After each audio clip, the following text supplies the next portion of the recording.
Crystal Palace 3, Tottenham Hotspur 0. I mean, where do you start that performance? Palace were just brilliant. I don't think I've watched a Crystal Palace game in a while where they looked like they were going to win from the first whistle. They were just immense the whole way through.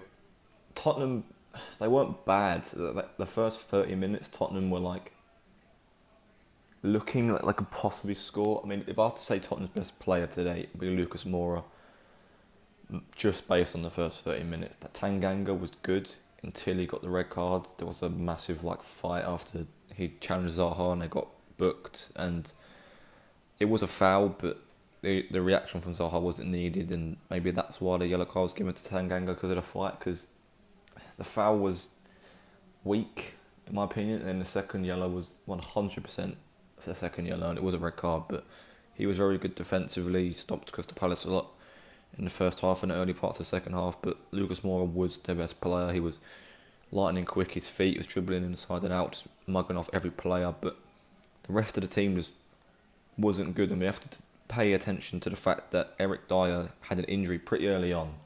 That meant Tottenham had to use one of their subs. They already have the new signing Romero injured, Davinson Sanchez out injured, and now they have a red card for Tanganga. They brought on Rodon, who did pretty decently, made some few blocks in there, but I don't know what they're going to do ahead of their next game because they don't have a lot of centre-back options left, and they just weren't good today at all. Harry Kane ghosted, he didn't do much. Dele Alli was average at best. Reguilon was probably the best, actually no, let me rephrase that. Emerson was their best defender. I completely forgot that he was the one playing on that side. Him and Zaha's battle the whole way through was just brilliant to watch. I mean, it was pace v pace, strength v strength. It was just 1 second Zaha passes Emerson, 1 second he gets stopped by Emerson. It was just back and forth, 50-50. What battle that was. But Tottenham just were not good at all. I mean, they've gone 3 games, beating Man City 1-0. 3 games so far without conceding a goal, winning every game, the only team to do so, and then they come to Crystal Palace and they get beaten 3-0. Something has to improve with them because I don't know what happens. It's not like they've been winning their games in dominant fashion. I'm pretty sure they've won 1-0 every single game, and now they've conceded 3 in one game. So they haven't really been amazing all season. They were missing Son today, they're missing Bergwijn today, they're having injury-plagued season. As a Liverpool fan, I know how much that can affect me and the team, especially after last season. We lost a lot of our players and then we had to play players out of position, and it affected the rest of the team. There's a domino effect, so that is an excuse you can use. They have got injuries and it's going to affect the team, but they just were not good at all today, and Crystal Palace deserved to win 100%. If we talk about Palace, I mean, individual performers, man of the match for me, Zaha, he was excellent. He got a goal from the penalty spot, which was a handball in the rule books. A bit harsh because the ball's whipped in from Gallagher really far. It does hit Ben Davies' hand, but it is in an unnatural position, so it's going to be given. He slots the penalty in, and then he gets an assist to Edouard, who on his debut, 10 seconds after coming on, scores. Place is going electric, and then 93rd minute, he gets another one. What a debut for him, coming from Celtic, obviously, where he was arguably Celtic's best player and one of the best players in the Scottish League.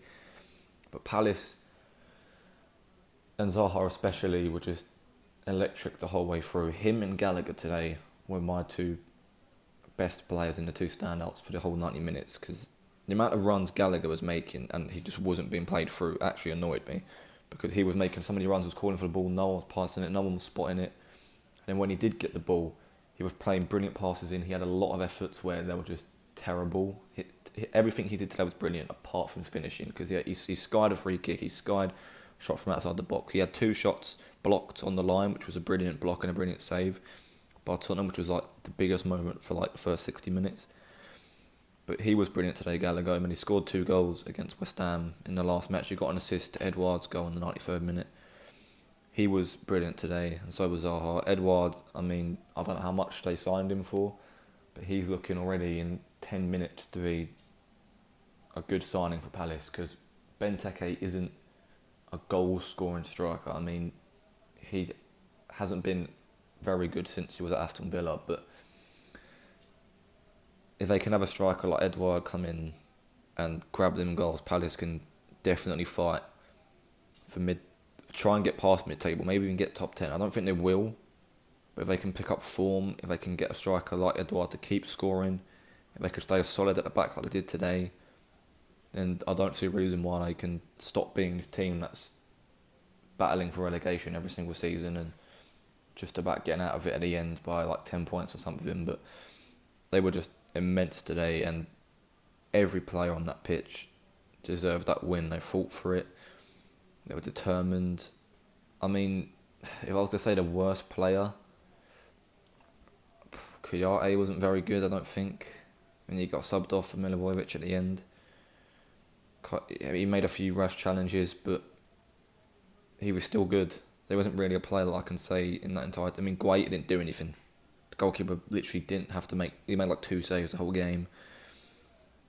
So you literally can't say anything bad about any of the players. They were all just brilliant. So the stats for the game were just stupid. Like, have you ever seen Palace have 18 shots in a game? Only like 3 of them were on target. But Palace getting that many shots, that many chances in one game compared to Tottenham's like 4. Like, they had 63% possession as well. They were just brilliant the whole game. Possession is such an important stat, and it proves they didn't have to have many shots on target, but the second they got one on target, it went in. That they were shooting from distance, they were trying all these things, they were getting blocks and all this stuff, yeah, fair enough. But if you have the ball and you have a dominant midfield like they did today, you can make those passes, you can have the players make the runs, you can find them, you can spot them, you can do all these things that are going to break down a team like Tottenham who have gone down to 10 men, who have had a defensive injury, who have had to waste their subs early on. They're going to be tired, they're going to have to work double shift to cover that position. And Palace did that, they exploited it. They constantly went down that left-hand side where no one was really focusing on because Tanganga was playing on the other side of the pitch, I'm pretty sure, in the defensive role, so everyone was double covering that position. So they kept using that side with Zaha, who kept just running down the wing, putting a ball in, causing havoc. And Tottenham were just unable to stop any of it. And I just don't know what to say. Like, which is brilliant, Palace. And it's 3-0. That's the score. That's the result. Tottenham are still top of the league, I think. But if Liverpool get a win, if Chelsea get a win, if City get a win, if West Ham get a win, they're going to drop. And that's one damaging defeat is going to just put them maybe like 5th back in the Europa League spots. I mean, they've got the Europa Conference League this year as well, and if they've got these injuries, and they've got that competition, and they've got FA Cup, EFL Cup, they're going to struggle. They're going to struggle. Their manager is a good manager. He did well with Wolves first 2 seasons, getting them 7th.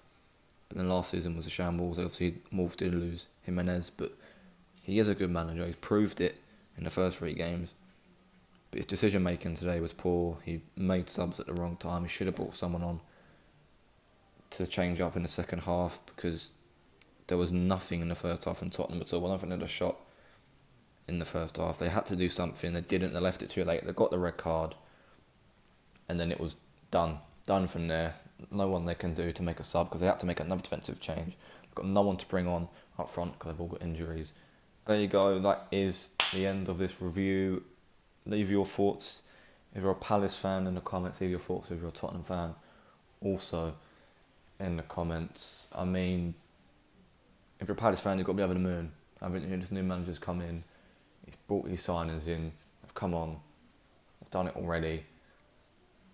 There you go. Hope you enjoyed this. Hope you enjoyed the game. Leave a like. Subscribe.